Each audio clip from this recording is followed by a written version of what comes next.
अक्रूर जी रथ लेकर जैसे आगे बढ़ते हैं, इतने में माता यशोदा दौड़ी दौड़ी आती है। जैसे माता यशोदा दौड़ी दौड़ी आती है, इतने में मेरे गोविंद रथ से कूद पड़ते हैं और माता यशोदा को अंक में भर लेते हैं। माता यशोदा कहती है, लाला हमें तो आज पता चलो है कि तू मेरा पुत्र नहीं है, तू तो देवकी नंदन है, तू तो देवकी का पुत्र है। ये बात मुझे आज पता चली है।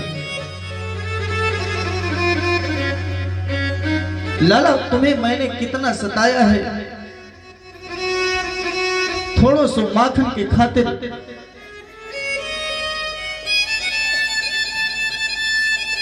आपको मैंने उखल में बांध दिया। यह सब अगर आप जाकर वहां सोचोगे तो क्या करोगे?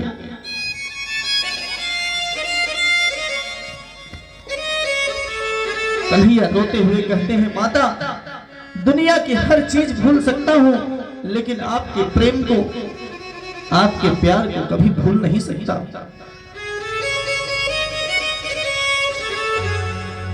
लाखों गोपियां हैं, रुदन कर रही हैं, कृष्ण मुझे छोड़कर जा नहीं सकते।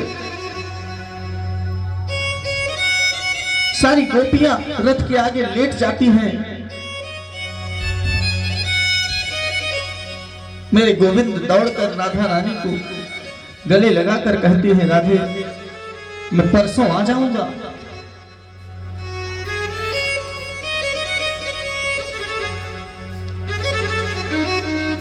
कृष्ण बलराम दोनों पुनः रथ में बैठते हैं और अक्रूर धीरे धीरे रथ को लेकर चलने लगते हैं। सारे सखा खड़े हैं, गोपियां खड़ी हैं कि पता नहीं कृष्ण को मेरी याद आ जाए, अभी बीच रास्ते से ही लौटा।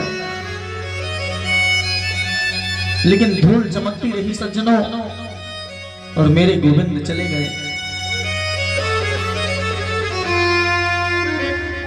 रास्ते में यमुना जी में अक्रूर जी ने परब्रह्म का दर्शन किया है कृष्ण में, इसलिए अक्रूर जी को पता चल गया ये साक्षात भगवान है, इनको कोई नहीं मार सकता। लेकर चले गए, मथुरा छोड़ दिया। कृष्ण बलराम कहते हैं, काका अब हमें जाने दो, मेला देखने दो। अक्रूर जी ने जाकर कंस को कह दिया कि मैं आपका कार्य कर दिया।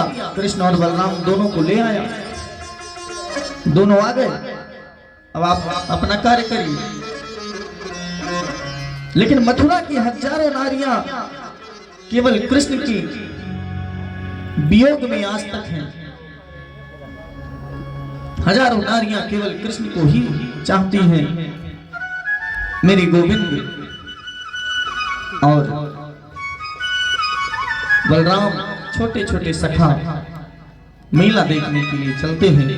देखन नगर चले दो भाई, देखन नगर चले दो भाई, देखन नगर चले दो भाई, देखन नगर चले दो भाई, समाचार पुर वासन पाई, समाचार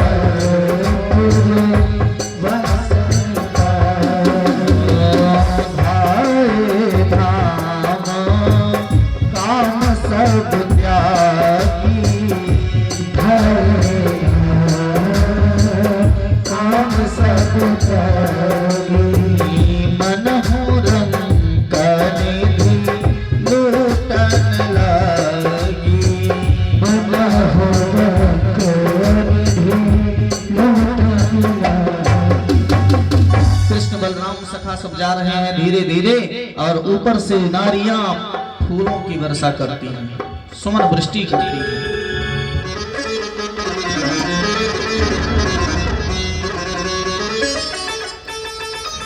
सखाओं ने कहा लाला, जब इतना फूलों की वर्षा यहाँ हो रही है तो मामा जी के पास तो क्या पूछना है? कन्हैया ने कहा हाँ, गुलाब का हार बनवा के रखे हैं मामा जी। अब ये बेचारे छोटे छोटे भोले भोले सखा क्या जाने।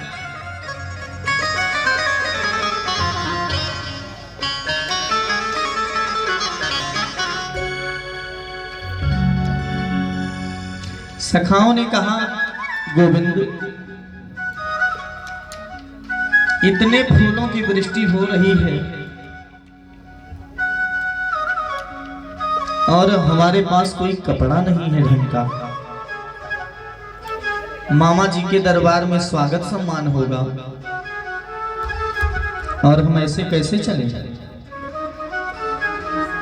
तो कन्हैया ने कहा अच्छा रुको, मैं तुम्हें तुम्हारे वस्त्र की व्यवस्था करता हूं। धीरे धीरे धीरे धीरे प्रभु गए और एक धोबी के यहाँ पहुंच गए। धोबी से कहा मामा जी, एक कृपा करो कि हमारे सखाओं को थोड़ा वस्त्र पहना दो। धोबी ने कहा अरे ग्वारियों, जीवन भर तूने बेझड़ की रोटी खाई, पोखर का पानी पिया और कंस के महाराज के कपड़ों को पहनेगा? डंडा लेकर मारने दौड़ा धोबी। इतने में मेरे कृष्ण के एक सखा कृष्ण का हाथ पकड़ा था। सखा ने कहा रे लाला, तू पूतना वाले हाथन को चलाए दे, वो जो होगी सो देखी जाएगी। इतने में धोबी को प्रभु ने एक चटकना लगाया, धोबी का सर अलग। सखाओं से कहे जितने मन कहे उतने कपड़ा सब पहन लो आराम से। अब सब कपड़ा पहन लिए, लेकिन महाराज के कपड़े पहनकर जब चलने लगे तो देखा कि अब रोड भी साफ हो रहा है। लंबे चौड़े कपड़े थे। सखाओं ने कहा अरे लाला, अभी इससे अच्छा तो बिना कपड़े के था मैं। एक एक हाथ लटका है, ये रोड भी साफ हो रहा है। भगवान ने कहा अच्छा रुको, मैं व्यवस्था करता हूं। भगवान एक दर्जी के यहाँ पहुंचे।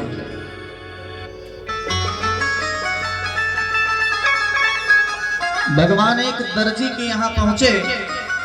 दर्जी से कहा कि मेरे सखाओं के ये वस्त्र थोड़ा काट पीट के अच्छे से बना दो। दर्जी ने तुरंत प्रणाम किया। क्यों? क्योंकि दर्जी भगवान का भक्त था। तत्काल लग गया और जितने सखा थे सबके कपड़े को काट पीट कर सेट से बनाया।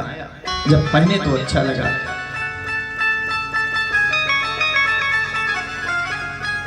भगवान ने दर्जी को कहा जाओ, बहुत फलो फूलोगे। तो आजकल दर्जी बहुत फल फूल भी रहे हैं सज्जनों।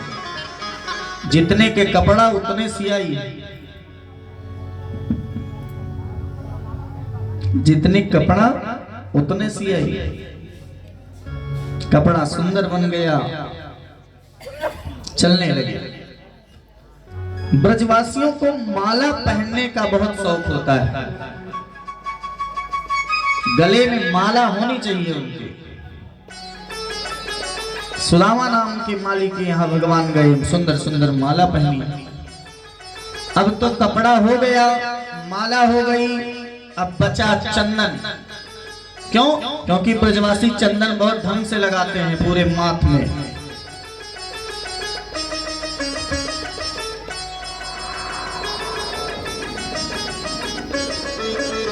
चंदन बचा है।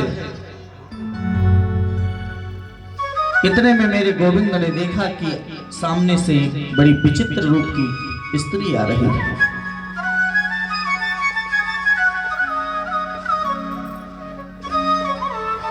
तीन जगह से कमर टेढ़ी है, हाथ में चंदन का कटोरा है।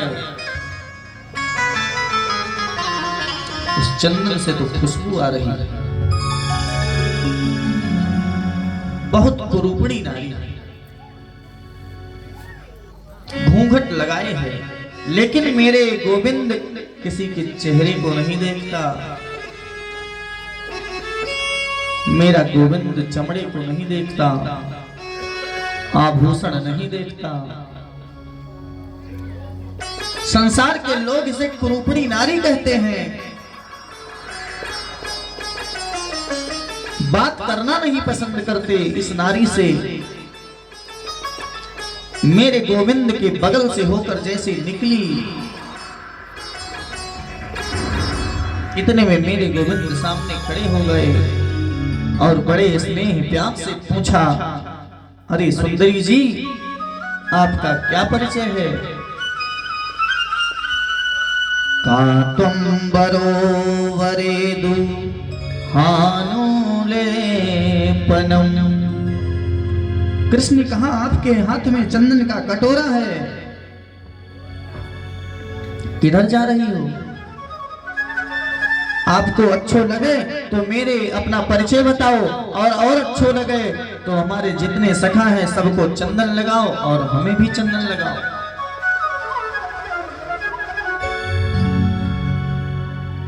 उसके मन में तो रसगुल्ले फूटने लगे। आज जीवन में पहली बार कोई सुंदरी बोला है।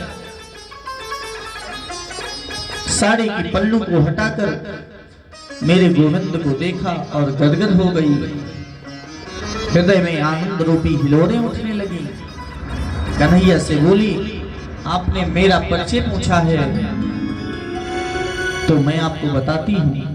दास्याम्यहं सुंदर कंस सम्मात त्रिविक्रमाहरायनुलेपकर्मणि मदभावितं भोजपतेति प्रियम्।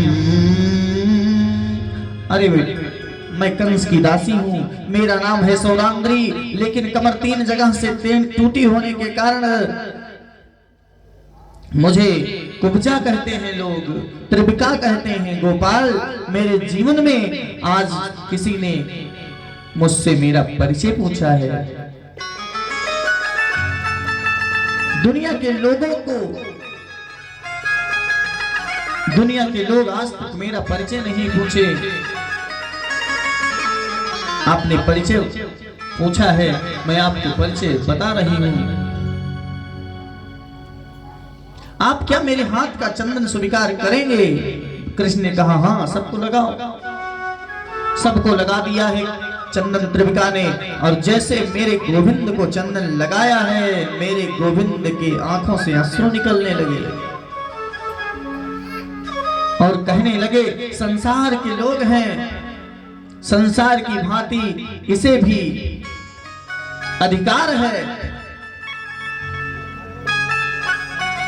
जीने का।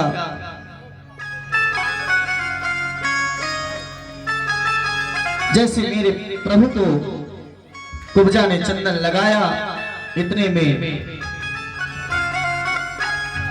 मेरे प्रभु नजदीक आकर थोड़ा ढोड़ी से 3 अंगुली लगाई और जरा सा झटका दिया।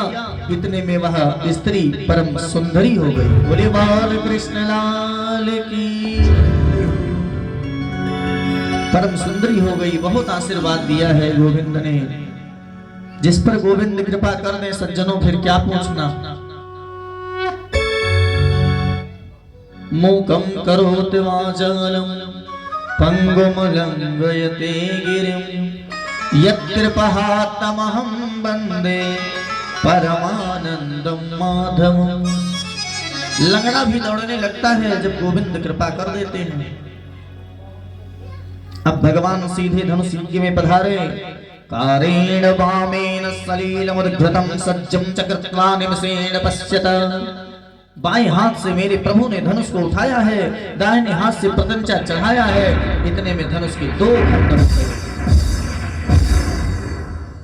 और शंकर जी ने कहा था जो धनुष तोड़ देगा वह तुम्हें छोड़ नहीं सकता। धनुष खंड खंड हो गया है। कुबलिया नाम का हाथी है, प्रभु ने उसको मार दिया है। कंस के पास समाचार गया कि महाराज किसको बुला लिया है आपने, आपके धनुष को तोड़ दिया, कुबलिया पीठ नाम के हाथी को मार दिया, कुब्जा को परम सुंदरी बना दिया, धोबी को एक चटकना में स्वर्ग पहुंचा दिया, दर्जी से कपड़ा सिलवा लिया, माली से माला पहन लिया। किसको बुला लिया? बड़ा दुख का समाचार है महाराज। अब तो और टेंशन में हुआ कंस, क्योंकि शिव जी ने कहा था धनुष जो तोड़ देगा वो छोड़ नहीं सकता। विशाल रंगभूमि है। सैनिकों ने कहा महाराज आप बिल्कुल चिंता ना करें, देख लेंगे हम। बड़े बड़े पहलवान खड़े हैं, बड़ी सुंदर स्त्रियां खड़ी हैं, छोटे छोटे बाल गोपाल खड़े हैं, वृद्धजन खड़े हैं, साधु संत खड़े हैं। उन्हें बीच में मेरा गोविंद आ रहा है। मल्लानाम समदृष्णाम नरवरः स्त्रीणाम स्मरो मृषाम। सबको अलग अलग प्रकार के दिख रहे हैं कृष्ण के। जाकी रही भावना जैसी प्रभु मूर्ति देखिन तिन तैसी। भावना जैसी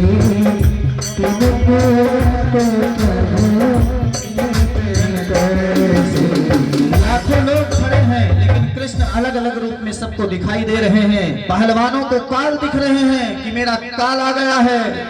सुंदर स्त्रियों के सुंदर कामदेव के रूप में दिख रहे हैं कृष्ण। साधु संतों को साक्षात भगवान दिख रहे हैं कृष्ण। कंस को काल दिख रहे हैं। सबको अलग अलग दिख रहे हैं कृष्ण। लाखों नर नारी हैं, देखते ही रहते हैं सब। चारों और मुष्टिक। कंस ने कहा जाओ। चारों मुष्टिक ने कहा आओ कृष्ण, तुम्हारी ही इंतजार में हम इतने दिन से हैं। गोकुल में सुना है तुमने बड़ा नाटक किया है।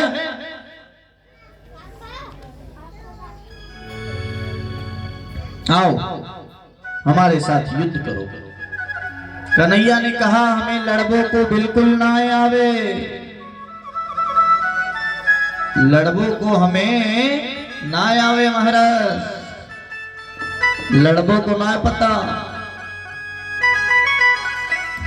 चारों मुष्टिक ने कहा लड़बों को ना आवे, हमने जितने भी राक्षस भेजे सबको मार दिया।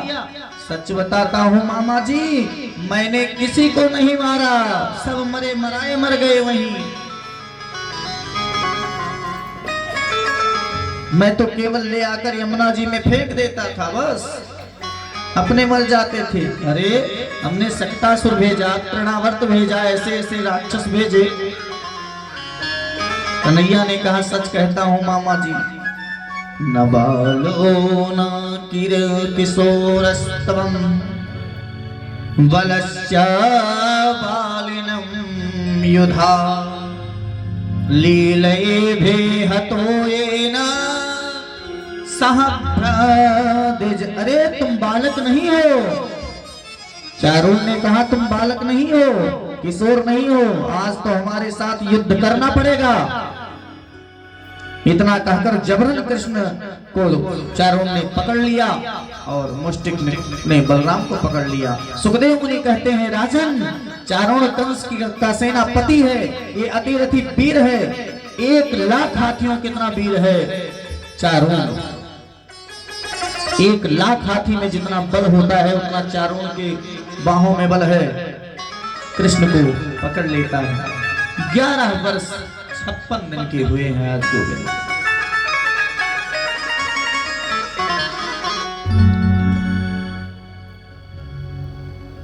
पकड़ लिया है कृष्ण को। ऐसे अतिरथी वीर नन्हे से कृष्ण को पकड़ लिए हैं। मुष्टिक बलराम को पकड़ लिया है, लेकिन कृष्ण को यशोदा मैया के दूध की ताकत है।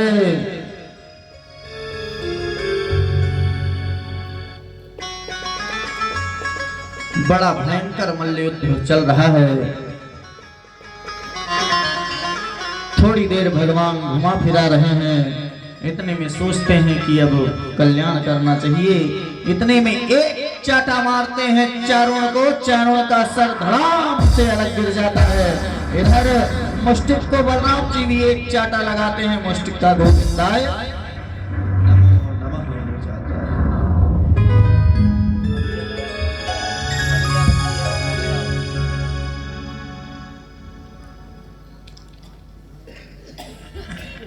अब सीधे चारों ओर मुष्टिक का उद्धार करके प्रभु कंस के राजगद्दी पर बैठ गए। जाके कंस के केसों को पकड़ लिया। जैसे केसों को पकड़ा है, कंस चिल्लाने लगा, अरे छोड़ लाला छोड़। क्यों, क्या हुई? दर्द हो रहा है? आपको पता तो चला केस पकड़ने से क्या होता है?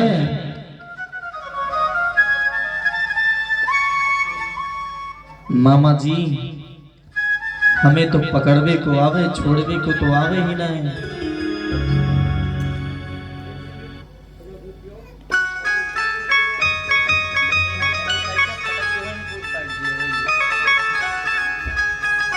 हमें तो केवल पकड़वे को आवे। अब तुम्हें जान पड़ रहा है क्या केस पकड़ने से क्या होता है? क्यों?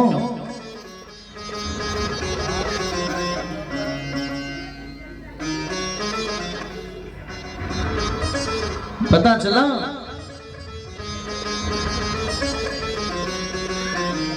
मेरी माँ का जब विवाह हो रहा था और मेरी माँ जब विदा होने को हुई थी, तो आपने केस पकड़कर रथ से नीचे खींच लिया था। आज मैं वही कर रहा हूं, आपको पता करा रहा हूं कि केस पकड़ने से क्या होता है। क्यों? क्योंकि जाकी पग नहीं फटी फटी बिबाई, सो कह जाने पीर पराई।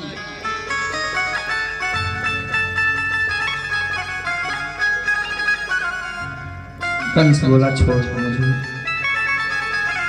कन्हैया बोले मामा जी अब ठिकाने लगा कर ही छोड़ेंगे,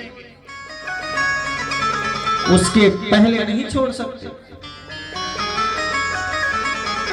कन्हैया ने कहा अरे मामा जी अभी समय है, आंखें बंद करो और मेरा दर्शन करो।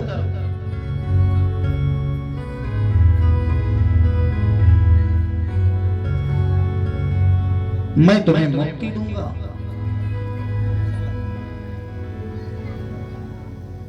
कितने भाग्यशाली हो मामा जी आप कि मैं आपके सामने खड़ा हूं।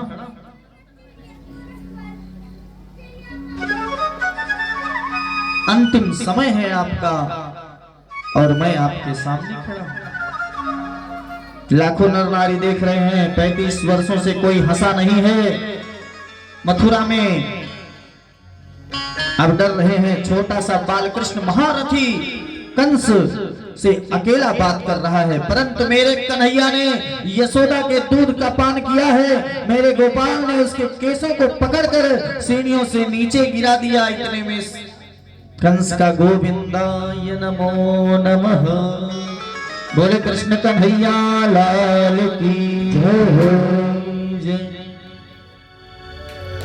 कंस का उद्धार किया प्रभु ने। माता पिता की बेड़ियां खुलवाई है,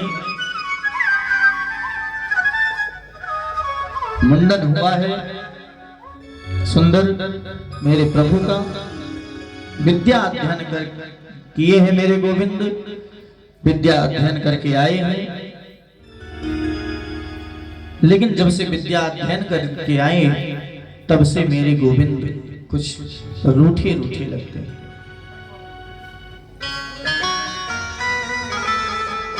आज माता देवकी एक गिलास दूध लेती है और जाती है गोविंद के पास और कहती है गोविंद, लेकिन जैसे दूध को हाथ में मेरे गोविंद लेते हैं रोने लगते हैं, गंभीर हो जाते हैं। देवकी तो एकदम घबरा गई, वसुदेव जी महाराज के पास आई, क्या हो गया कृष्ण को, रोने लगा, रोदन करने लगा।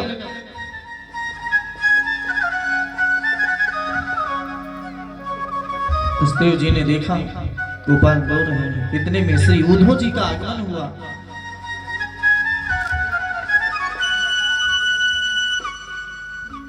वसुदेव जी ने कहा उद्धव जी जाके पूछो, जब से गुरुकुल से आए हैं गोविंद तब से केवल रुदन कर रहे हैं, रो रहे हैं। उद्धव जाते हैं और पूछते हैं गोपाल क्या हुआ आपको, क्या दिक्कत है आपको। मेरे गोविंद कहते हैं उद्धव उद्धव मोहे ब्रज बिसरत नाही,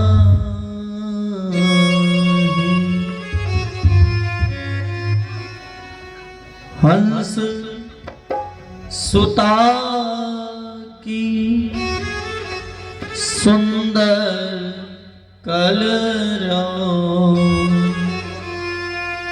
और कुंजन की उद्धव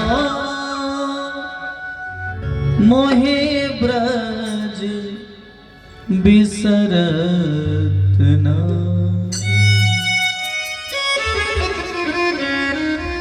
अरे उद्धव मैं 1000 बार सोचता हूँ कि भूल जाऊं गोपियों को, भूल जाऊं राधे रानी को, लेकिन नहीं भूल पाता, क्या करूं। बार बार वही स्मृति मुझे आती है, माता यशोदा की याद आती है, इसीलिए रोता हूं। कैसे होंगी गोपियां, कैसे होंगे हजारों सखा। अरे वो तो एक बार चले जाते वृंदावन, थोड़ा सा देख लेते क्या हाल है गोपियों का।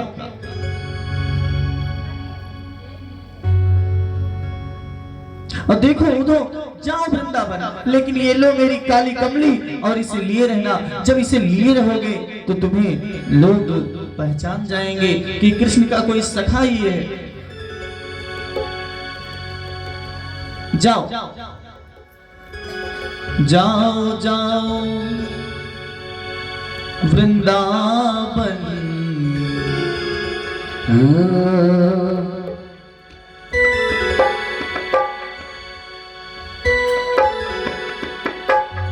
जाओ जाओ वृंदावन आए।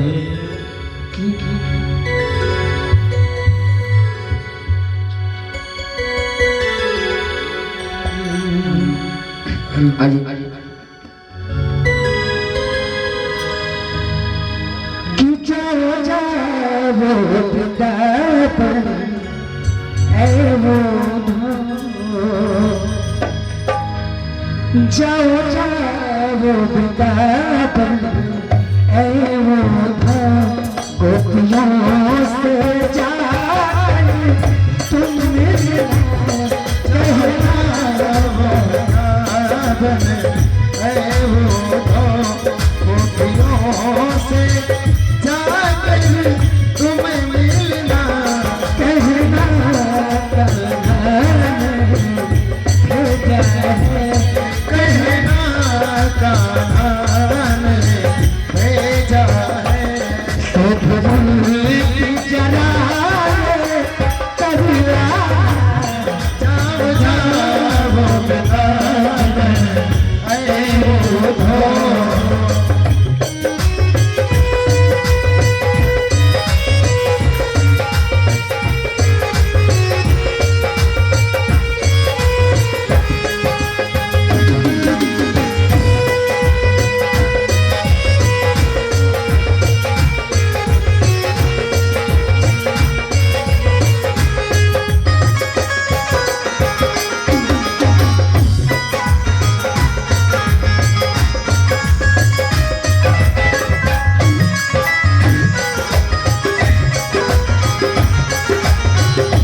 कहती है गोपियां कन्हैया कहते हैं गोपियों से उधर चले जाना और गोपियों को समझा देना कि वो मुझे याद न करे, मेरी याद में रोए बिलखे ना, अपना जीवन न बर्बाद करे। बड़े सुंदर से भाव में कहते हैं, सुनिएगा। उन्हें समझाना अब मुझको ना याद करे, एक छलिया के लिए बात न बर्बाद करे। उनको समझाना मुझे एक छलिया के लिए बात न बर्बाद करे। उन्हें समझाना अब मुझको न याद करे, एक छलिया के लिए बात न बर्बाद करे। एक छलिया के लिए बात न बर्बाद करे, एक छलिया के लिए बात न बर्बाद करे। और क्या कहते हैं, फिर वो क्या कहता है उसकी, फिर वो क्या कहता है उसकी बात हमसे जाओ जाओ वृंदावन है वो, जाओ जाओ वृंदावन है वो।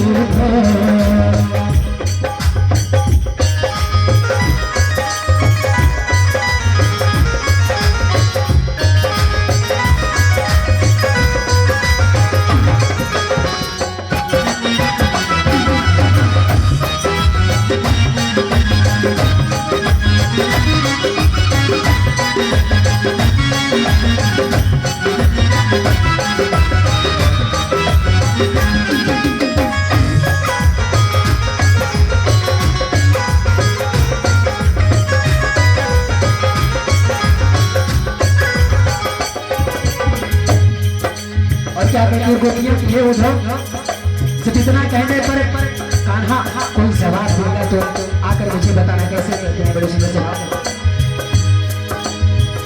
कान्हा क्या जाने कि प्यार क्या होता है, रोती हो तुम लोग तो चैन से सोता है।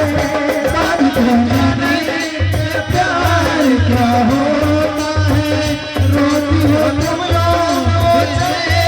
से सोता है।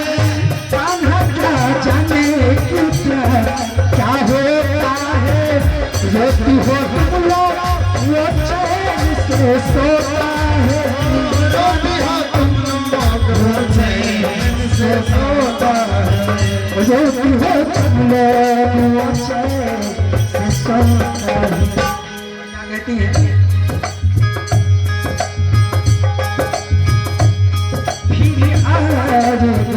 मिलने वो तुमसे, वो फिर आएगा मिलने तुमसे, फिर आएगा मिलने वो तुमसे। इस धोखे में तुम मत कहना भेजा है, कहना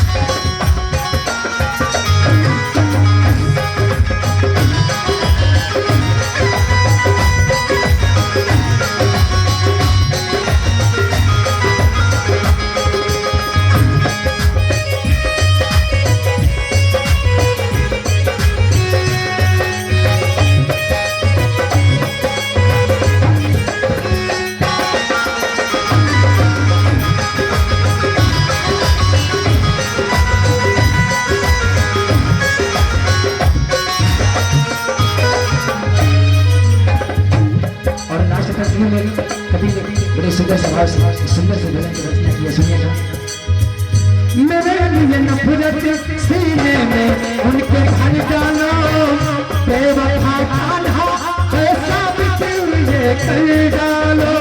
मेरे लिए नफरत सीने में उनके घर डालो, बेवफा कान्हा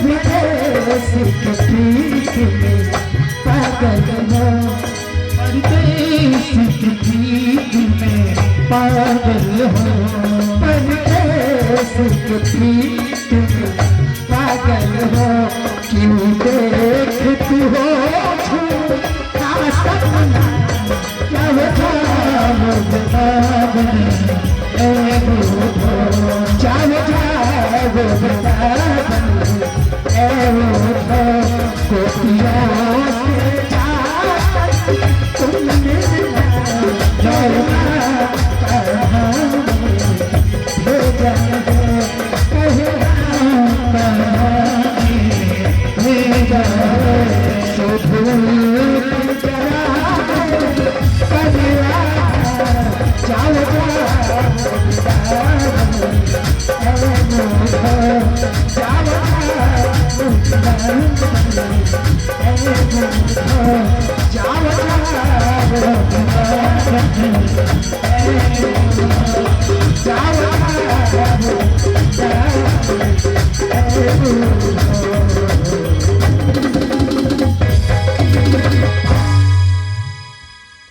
उधो को भेजते हैं भगवान कि जाओ देखो उनका हाल लाकर हमें बताओ। उधो ने कहा क्या अभी जा रहा हूं, परसों तक चला आऊंगा। अभी जा रहा हूं तो परसों तक आ जाऊंगा। गोविंद ने कहा ठीक है जाओ एक बार देखो। गोविंद चले, उद्धव जी चले